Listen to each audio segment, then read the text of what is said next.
పత్రికా మిత్రులందరికీ నమస్కారం. వైసీపీ పరిపాలనలో, దుష్ట పాలనలో ఏం జరుగుతుందో గత 5 సంవత్సరాలు అన్నీ చూసినాము. అప్పటి పరిపాలనకి ఇప్పటి పరిపాలనకి, అప్పట్లో ఎంపీటీసీగా నిలబడి వైస్ ఎంపీపీగా గెలిచిన వైస్ ఎంపీపీ అయిన మన మురళి గారి మిసెస్ రమణి కుమార్ గారు ఆల్రెడీ ఇప్పుడు ఎంబీనూరు కాన్స్టిట్యున్సీకి బీసీసీఎల్ అధ్యక్షులుగా ఉన్న మా మురళి గారు టీడీపీలోకి జాయిన్ అవ్వడం వల్ల వెనకాల చంద్రబాబు నాయుడు గారు, జగన్మోహన్ గారు ఇద్దరు అభివృద్ధి చూసి రాబోయే కాలంలో ఇంకా రాష్ట్రము ప్లస్ జిల్లా కాన్స్టిట్యున్సీ ప్లస్ మండలాలు బాగుపడాలన్న ఉద్దేశంతో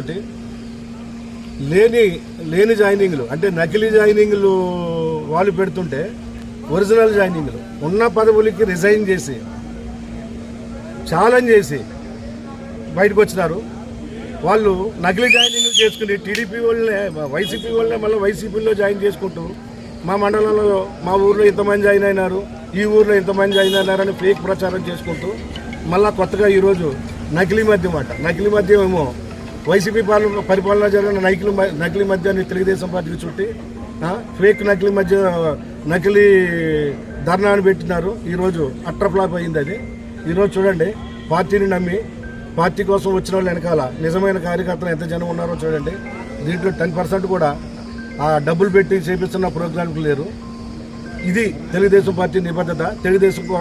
తెలుగుదేశం పార్టీ కోసం పనిచేసే కార్యకర్తల నిబద్ధత, సైనికుల నిబద్ధత ఇదని రాబోయే కాలంలో మా జయనాగేశ్వర రెడ్డి గారిని నమ్ముకుని, పార్టీని నమ్ముకుని వచ్చిన మురళి గారికి కానీ, ఈ మా గోలిగండలో ఉన్న మన కార్యకర్తల, వైసీపీ నుంచి వచ్చిన కార్యకర్తలందరికీ కానీ జయనాగేశ్వర రెడ్డి గారి తరపు నుంచి ఎల్లవేళలా పూర్తి సహకారం ఉంటుందని, వాళ్ళ అభివృద్ధికి ఎప్పుడు జయనాగేశ్వర రెడ్డి గారు ప్రయత్నించేటట్టు మేమంతా చూస్తామని, మేమంతా మురళి గారికి ఎన్నో దన్నుగా ఉంటామని చెప్పేసి పత్రికాముఖంగా మీరు అందరికీ తెలియజేస్తూ, సహకరించిన పత్రికా మిత్రులందరికీ, గోలిగండ్ల నుంచి తరలివచ్చిన అశేష జనానికి మా కృతజ్ఞతలు తెలియజేసుకుంటూ, మీ అందరి వెనకాల జయనాగేశ్వర రెడ్డి గారి సపోర్ట్ ఎప్పుడు ఉంటుందని చెప్పి తెలియజేస్తూ, జై బీవీ, జై బీవీ, జై బీవీ.